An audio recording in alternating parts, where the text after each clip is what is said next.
देश की राजनीति में दलित वोट बैंक से लेकर कई समीकरण ऐसे हैं जिसका जवाब हर कोई जानना चाहता है। आज रिपब्लिकन पार्टी ऑफ इंडिया के अध्यक्ष रामदास अठावले प्रेस कॉन्फ्रेंस करने वाले हैं और प्रेस कॉन्फ्रेंस के दौरान वो ये सभी मुद्दों पर चर्चा करने वाले हैं कि 2027 के विधानसभा चुनाव में उत्तर प्रदेश में उनकी पार्टी किन सीटों पर चुनाव लड़ेगी और क्या प्रतिक्रिया इस पर आने वाली है, ये रामदास अठावले की प्रेस कॉन्फ्रेंस के दौरान ही पता चलेगा। तो चलिए आपको सीधा ले चलते हैं रामदास अठावले की प्रेस कॉन्फ्रेंस में।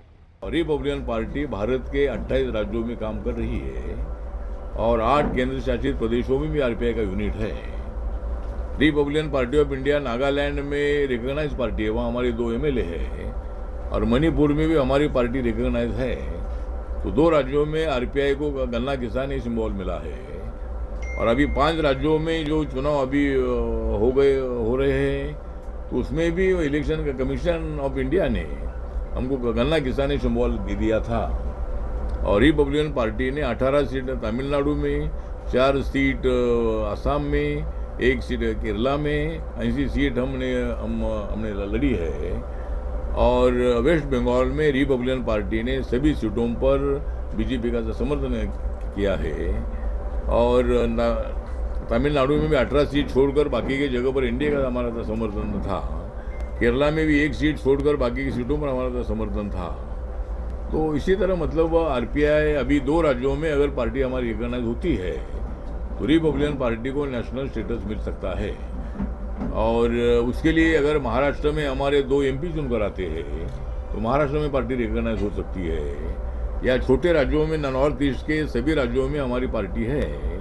तो अगले 5 सालों के अंदर मेरा प्रयत्न ये है कि ऑल इंडिया लेवल की पार्टियां खाली 4 पार्टियां हैं और उसमें बीजेपी नंबर 1 पर है, 2 नंबर पर कांग्रेस पार्टी है, 3 नंबर पर आम आदमी पार्टी है और बसपा है। मुझे बसपा से 4 पार्टियां ऑल इंडिया लेवल की रिकॉग्नाइज पार्टियां है।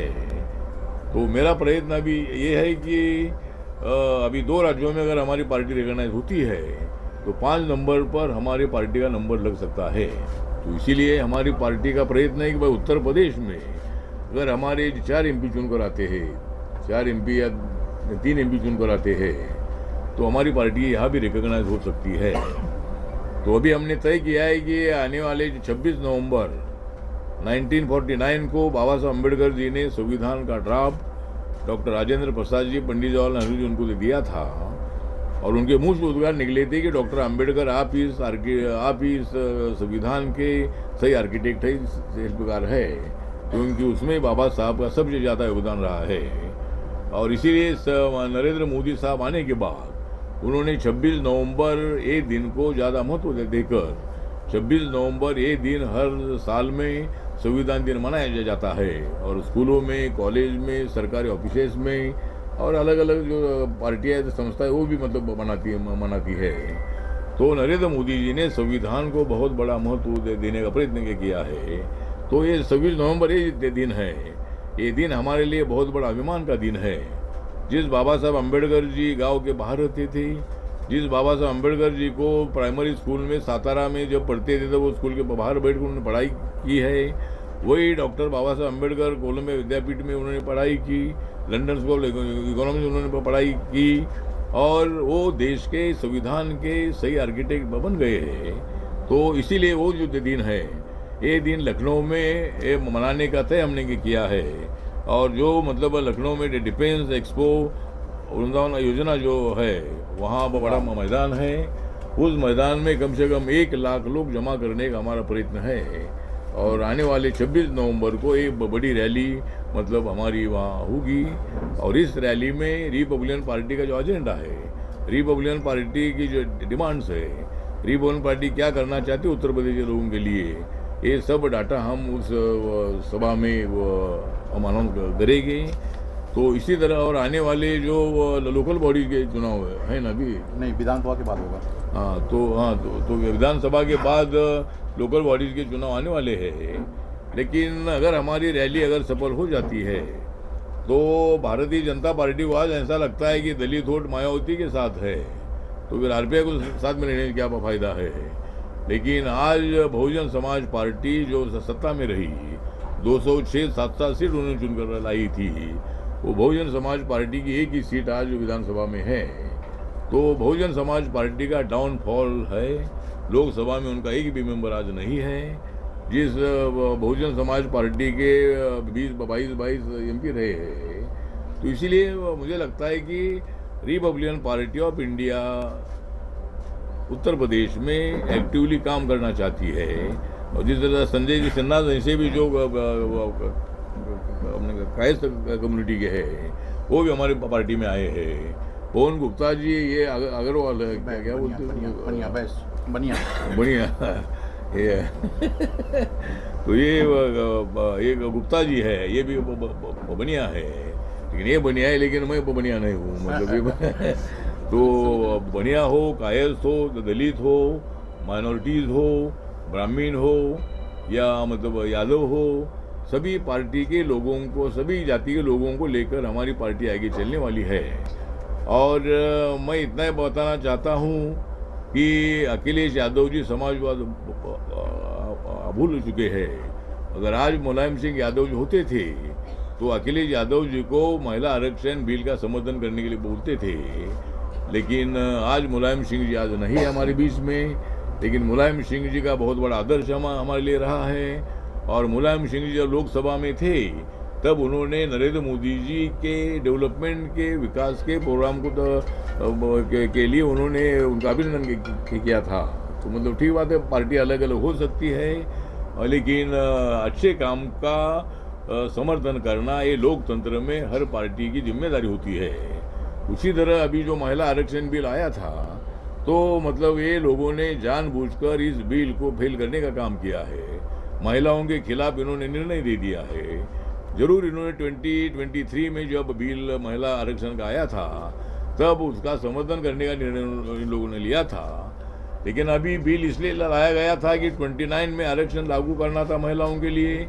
और सरकार का प्रस्ताव ऐसा था कि भाई 273 सीटें बढ़ाकर जो 543 सीटें लोकसभा में है, तो लोकसभा में 816 या 850 सीटें बनाने का ये डिलिमिटेशन का बिल था। तो डिलिमिटेशन इनको क्या था, तकलीफ थी, मतलब महिलाओं के लिए 273 सीटें बढ़ा रही थी। हर राज्य की विधानसभा की सीट भी 33% बढ़ने वाली थी। और साउथ और नॉर्थ का झगड़ा लगाकर उन्होंने साउथ वालों का सपोर्ट ले लिया और इस बिल को फेल करने का काम किया है।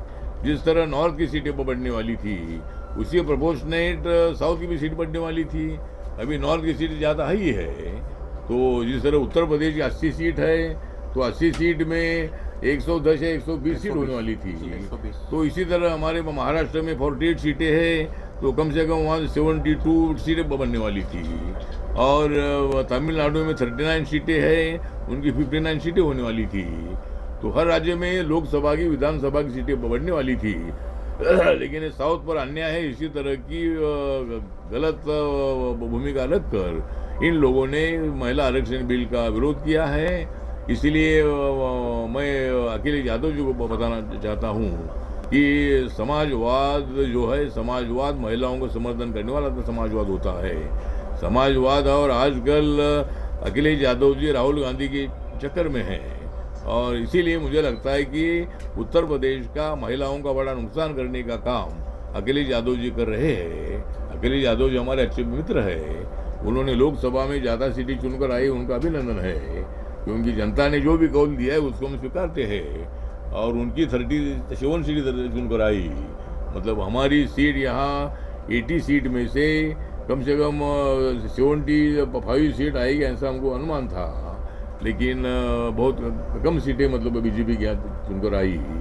लेकिन ठीक बात है। तो इसीलिए जो लोग जो मैंडेट देते हैं, आज मैं वेस्ट बंगाल के लोगों का अभिनंदन करना चाहता हूँ कि उन्होंने 91.24% वोटिंग वहाँ हुआ है। आज़ादी के बाद जो चुनाव 1952 में पहला चुनाव हुआ था, तो अभी तक जो चुनाव हुए हैं उसमें शायद 91 से ज़्यादा परसेंटेज किसी राज्य में वोटिंग नहीं हुआ है। मैंने तो लोकसभा में मांग किया था कि 100% वोटिंग होना चाहिए, मतलब वहाँ कंपलसरी वोटिंग करने का कानून बनना चाहिए। ये भूमिका आरपीआई की तरफ से मैंने लोकसभा में रखी थी, और आज भी मेरा कहना यह है कि हर आदमी का वोट वहाँ होना ही चाहिए, हर आदमी को वोट देने का अधिकार होना ही चाहिए। इलेक्शन कमीशन ने उसकी लिस्ट ठीक ठाक बनानी चाहिए। एक आदमी का नाम 2-2, 3-3 जगह पर नहीं होना चाहिए। जो डेथ लोग हुए हैं, जिनका मृत्यु हुआ है, उनके नाम वहाँ से हटाने चाहिए। और जो देश का नागरिक नहीं है, जो गलत पेपर देकर उन्होंने अगर नाम उसमें दर्ज किया होगा, तो उसको वहाँ से हटाना चाहिए। तो इसी तरह मतलब, लेकिन हर आदमी को वोटिंग का अधिकार है। कुछ लोगों के नाम वोटिंग में नहीं आते, कुछ लोग जब वहाँ जाते हैं तो वहाँ उनका नाम ही नहीं होता है। तो वहाँ भी इलेक्शन कमीशन ने ध्यान देने की आवश्यकता है। जो वोट देना चाहता है या देना चाहता है, मतलब देना ही चाहिए। तो हर आदमी को वोट देने का अधिकार जो है वो होना चाहिए, ऐसा हमारा इस संबंध में कहना है। और माहौल ऐसा है कि ममता दीदी ने बंगाल को कंगाल किया है और हम बंगाल को सोनेर बंगला बनाना चाहते हैं। और नरेंद्र मोदी जी के नेतृत्व में वहाँ बहुत ही जनता हमारे साथ, बीजेपी के साथ है। और वहाँ 200 से ज़्यादा सीटें बीजेपी की चुनकर आएगी और वहाँ का मुख्यमंत्री बीजेपी का बनेगा, ऐसा हमें पूरा विश्वास है। असम में हमारी सरकार आएगी, पांडिचेरी में हमारी सरकार आएगी और तमिलनाडु में भी हमारी सरकार आने की संभावना है। क्योंकि महिलाएं जो है, ये महिलाएं स्टालिन जी को वोट नहीं करेगी। अब ये डीएमके के नेतृत्व में बीजेपी और कई पार्टियां हैं, तो उन पार्टियों का जो एनडीए अलायंस है, ये अलायंस तमिलनाडु में भी चुनकर आएगा। और केरल में भी एक बार अभी एलडीएफ सत्ता में है, कभी एलडीएफ सत्ता में होती है, कभी यूडीएफ सत्ता में होती है। लेकिन केरल में भी मतलब परिवर्तन हो सकता है, वहाँ भी हमने ऐसा प्रचार किया है। तो नरेंद्र मोदी जी के नेतृत्व में देश का डेवलपमेंट अच्छा हो रहा है। देश की इकोनॉमी नंबर 4 पर है। अब 1 साल के अंदर हम 3 नंबर पर जाएंगे, 3 साल के बाद हम 2 नंबर पर जाएंगे और एक दिन हम 1 नंबर पर आएंगे। मतलब 1 नंबर पर हम आएंगे, लेकिन 1 नंबर पर आने के लिए थोड़ा विचार करना पड़ेगा, नहीं तो डोनाल्ड ट्रंप हमारा बहुत विरोध कर सकते हैं। मतलब अभी अमेरिका नंबर 1 पर है, ठीक है, लेकिन अपनी इकोनॉमी बहुत अच्छी डेवलप हो रही है। और इसका कारण ये है कि नरेंद्र मोदी जी का 2047 का विजन है कि अपने देश को बहुत ऊंचाई तक हमें पहुंचाना है। इसी तरह मतलब हमारा काम चल रहा है। और योगी आदित्यनाथ जी के नेतृत्व में यह उत्तर प्रदेश का गुंडा राज खत्म हो चुका है और गुंडाओं को सबक सिखाने का काम योगी आदित्यनाथ जी ने किया है। यहाँ का डेवलपमेंट बहुत अच्छा चल रहा है। और जो राम मंदिर का इशू था अनेक सालों का, वो भी मतलब कोर्ट के आदेश के बाद सॉल्व हो चुका है। और इसी तरह मतलब अनेक सवाल जो है, यहाँ अनेक सवाल हैं। एक मेरे पार्टी के तरफ से माननीय मुख्यमंत्री योगी आदित्यनाथ जी की तरफ मेरी मांग है कि गांव में जो दलित लोग हैं, जो अपने भूमिहीन लोग हैं, जिनके पास भूमि नहीं है, ऐसे लोगों को, इस फैमिली को 5-5 एकड़ जमीन सरकारी या दूसरे लोगों से जमीन खरीद करके एक फैमिली को 5 एकड़ जमीन गांव में मिलती है, तो शहरों में आने वाले लोगों की संख्या कम हो जाएगी और स्लम जो बड़े बड़े शहरों में बढ़ रहे हैं वो भी नहीं बढ़ेगी और वो फैमिली गरीबी रेखा के ऊपर आएगी। नरेंद्र मोदी जी के कार्यकाल में 25 करोड़ लोग गरीबी रेखा के ऊपर आए हैं और ये बहुत बड़ा अचीवमेंट मतलब अपने लिए है। तो इसीलिए मुझे लगता है कि नरेंद्र मोदी जी के नेतृत्व में बहुत ही अच्छा विकास हो रहा है। और नरेंद्र मोदी जी उत्तर प्रदेश से मतलब मेरा पार्लियामेंट है वाराणसी से, बनारस से, और पूरे यूपी का भी अच्छा डेवलपमेंट हो रहा है, ऐसा मुझे लगता है। गांव में दलित समाज के समाज भवन का निर्माण किया जाए। समाज भवन दलित समाज के लिए तो बनता है, गांव में बनना चाहिए। हाँ, तो मतलब ये दलित समाज की एक मांग है कि भाई हर गांव में एक सामाजिक भवन जो है अनेक जगह पर हो सकता है, लेकिन जहाँ नहीं है वहाँ सामाजिक भवन की अगर एक आधी बिल्डिंग होती है तो वहाँ एक आधी छोटी लाइब्रेरी हो सकती है, वहाँ बच्चों को, स्टूडेंट को स्टडी करने के लिए, बैठने के लिए भी वो जगह हो सकती है, महिलाओं के लिए और अनेक लोगों के लिए कुछ ट्रेनिंग देने के लिए भी वहाँ उसका काम हो सकता है। इसी तरह मतलब हर गांव में सामाजिक भवन होना चाहिए। और आज शाम को हमने योगी आदित्यनाथ साहब की टाइम मांगा है, तो उनको हम एक मेमोरेंडम देने वाले हैं और ये भी उनसे बात करने वाले हैं कि भाई आने वाले लोग विधानसभा के चुनाव में आरपीआई को साथ लीजिए और कुछ सीटें जो अगर आरपीआई को मिलती है तो वहाँ बीजेपी का भी और ज़्यादा फायदा होगा और आरपीआई का भी खाता खुल जाएगा। आरपीआई का खाता खुल जाएगा तो मायावती का खाता बंद हो जाएगा। तो इसीलिए आरपीआई का खाता इधर खुलना चाहिए, उसके लिए भी हम प्रयत्न करने वाले हैं। जरा ये बताएं, बंगाल में क्या ममता दीदी क्या हो रहा है, उनका कैसे बीपी बढ़ा हुआ है? नहीं, बंगाल में तो ये हो रहा है कि भाई 2021 के चुनाव में भारतीय जनता पार्टी सत्ता में आते आते मतलब उनको वैसा मौका मिला नहीं था। 2016 में बीजेपी के 3 एमएलए थे, लेकिन 2021 में बीजेपी के 77 एमएलए चुनकर आए और 95 एमएलए 1000, 2000, 3, 4 हजार से हारे थे। तब ममता दीदी को बहुत बड़ी सिंपैथी मिली थी। तब पूरे वेस्ट बंगाल में ऐसा प्रचार था कि ये नरेंद्र मोदी और अमित शाह बाहर से आए हैं और बाहर से आकर हमारे ममता दीदी को यहाँ से हटाना चाहते हैं। और ममता दीदी का एक्सीडेंट हुआ था, वो व्हीलचेयर पर घूम रही थी और इसीलिए ममता दीदी को बहुत अच्छा मतलब लोगों का सपोर्ट मिला और कांग्रेस को और कम्युनिस्ट पार्टी को, वामपंथियों को मिलने वाला वोट भी है, ये भी मतलब ममता दीदी को मिला। और 2016 से भी ज़्यादा वोटों से मतलब ममता बनर्जी चुनकर आई थी। लेकिन अभी 5 सालों में वहाँ जो पॉलिटिकल क्राइम है ये बहुत ज़्यादा बढ़ गया है, गुंडागर्दी बहुत ज़्यादा बढ़ गई है। लेकिन इस चुनाव में बिल्कुल गुंडागर्दी हुई नहीं, क्योंकि गवर्नमेंट ऑफ इंडिया की सिक्योरिटी फोर्सेस उधर थी और बहुत बड़ा शांति से जो वोटिंग हुआ, इसीलिए इतना लोगों ने इतना वोटिंग किया है। तो जो भी रिजल्ट आएगा, हमारा अनुमान है कि भाई हमारी सत्ता आएगी। अभी हमारी सत्ता जरूर आएगी, ऐसा हमारा अनुमान है। 200 से ज़्यादा सीट बीजेपी को मिल सकती है। और 5 सालों में महिलाओं पर बहुत बड़े अत्याचार हुए, डॉक्टर महिलाओं पर अत्याचार हुए, लोग रास्ते पर बड़ी संख्या में इसका निषेध करने के लिए आए थे। और इसीलिए मुझे लगता है इस वक्त बीजेपी को वहाँ मौका मिलेगा। और राहुल गांधी जी ने भी बोला है कि भाई ममता जी की सरकार आएगी नहीं। तो राहुल गांधी जी भी अभी वहाँ गए थे, उन्होंने बोला है कि भाई ममता जी की सरकार नहीं आएगी, इसका मतलब बीजेपी की सरकार आएगी। वहाँ फाइट ममता दीदी और बीजेपी में है, तो वहाँ कम्युनिस्ट एकदम उनकी ताकत कम हो चुकी है। महाराष्ट्र में ड्राइवरों के लिए नियम जो आया है कि उनको मराठी बोलना अनिवार्य किया जा रहा है। हाँ, तो मतलब हमारा कहना ये है कि भाई मुंबई ये महाराष्ट्र की राजधानी तो ही है, लेकिन भारत देश की वो आर्थिक राजधानी है। और मुंबई में नॉर्थ इंडिया के लोगों की संख्या बहुत बड़ी है, गुजराती लोगों की संख्या बहुत बड़ी है और साउथ इंडिया के लोगों की संख्या भी वहाँ अच्छी है। और कम से कम 60% population non Marathi population Mumbai में है।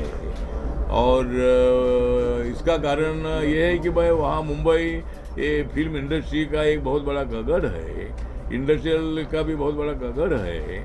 और वहाँ जाने वाले लोगों को अपना पेट भरने का मौका मिलता है। रिक्शा चलाने वाला हो, टैक्सी चलाने वाला हो या किसी फैक्ट्री में काम करने वाला हो, तो मतलब ऐसे सभी लोगों को, या कोई हॉकर्स हो, सभी लोगों को अपना पेट भरने का मौका मिलता है। और मराठी लोगों ने उनको अपनाया है। इतने सालों से मराठी, हिंदी हम सब लोग एक साथ वहाँ रहते हैं। लेकिन जिस तरह हमारे प्रताप सरनाईक जी जो ट्रांसपोर्ट मिनिस्टर हैं, उन्होंने मराठी बोलने के लिए आना चाहिए, उन्होंने प्रस्ताव रखा है। लेकिन उन्होंने उसमें ये भी बताया है कि भाई इनको हमने ट्रेनिंग देगी, मतलब मराठी सीखने, मराठी अगर मुंबई में रहना है तो मराठी आनी चाहिए, बात सही है। और 80% नॉन मराठी लोगों को मराठी आती है। वहाँ जो रहने वाले लोग हैं वह 80% लोगों को मराठी आती है। जिन लोगों को आती नहीं उन्होंने सीखना चाहिए, बात सही है। लेकिन इसका वो जो लाइसेंस रद्द करेगी, इस मुद्दे से मेरी पार्टी सहमत नहीं है। मेरी पार्टी सभी जो ऑटो रिक्शा वाले गरीब लोग हैं, अपना गांव छोड़कर इतने हजारों मील वहाँ जाकर वहाँ अपना धंधा करते हैं, तो उनको मराठी सिखाओ, लेकिन किसी का लाइसेंस बिल्कुल रद्द नहीं करना चाहिए। ये मेरी पार्टी की भूमिका है। उत्तर प्रदेश में आपको पिछली बार 10 सीटों की सीटों की मांग थी। उत्तर प्रदेश में 2022 के चुनाव में आपने 10 सीटों की मांग की थी। अगर आप 25 सीटों की मांग कर रहे हैं तो इस इलाके में आपको यूपी में 25 सीटों पे, जिन 25 सीटों पे लड़ने की बात कर रहे हैं सर यूपी में, तो क्या कौन कौन सी सीटें हैं और क्या भाजपा से 25 सीटें मांग रहे हैं आप यूपी में लड़ने के लिए? हाँ, तो हम थोड़ा सा इसका एक्सरसाइज कर रहे हैं कि अभी चुनाव 1 साल के बाद होने वाला है, तो 25 सीट हम मांगेंगे, उसमें से कितनी सीट मिलती है देखते हैं। रैली के बाद ठीक है, मतलब जो हमारी जो रैली है, रैली अगर अच्छे से सफल हो जाती है तो ज़रूर मतलब योगी आदित्यनाथ जी हमारे अच्छे मित्र हैं और आरपीआई को साथ लेने के लिए, मतलब ऑलरेडी आरपीआई एनडीए में दिल्ली में ही है, लेकिन उत्तर प्रदेश में अगर रिपब्लिकन पार्टी एनडीए में आती है, जिस तरह अनुप्रिया पटेल जी की पार्टी अपना दल है, अपने निषाद साहब की पार्टी है, राजभर की पार्टी है, तो ये पार्टियां तो उनके एनडीए के साथ ही है। तो उसी तरह रिपब्लिकन पार्टी भी अगर एनडीए के साथ आती है तो जो वैक्यूम है मायावती जी का, वो दलित वोट जो है ये बीजेपी के तरफ डाइवर्ट करने के लिए रिपब्लिकन पार्टी का अच्छा उपयोग हो सकता है। इसीलिए मैं दिल्ली में भी मतलब अनेक नेताओं से बात करने वाला हूँ। मैंने अमित शाह साहब से भी बात किया है कि भाई आरपीआई को यूपी में साथ में लेना चाहिए। तो अभी थोड़ा हम हमारी रैली सक्सेस करने के पीछे हम हैं। रैली अगर अच्छी सक्सेस हो जाती है तो फिर बीजेपी को मालूम हो जाएगा कि वह आरपीआई की ताकत उत्तर प्रदेश में है। तो 25 सीटें हम मतलब चर्चा के लिए दे देंगे, उसमें हमारे कैंडिडेट कौन है, क्या है, चुनकर आ सकते हैं क्या नहीं है, ये सब स्टडी करके उसमें जो कुछ सीटें हमको मिलेगी तो हम देखते हैं अभी क्या होता है। मतलब अगर बीजेपी सीट हमको देती है तो हम प्रयत्न करेंगे, और इसके लिए हम अभी रैली की तैयारी के लिए हमारे पास 4-5 महीना है, उसमें पूरे उत्तर प्रदेश के लोग वहाँ आएंगे और 1 लाख से ज़्यादा लोग जमा करने का हमारा प्रयत्न है।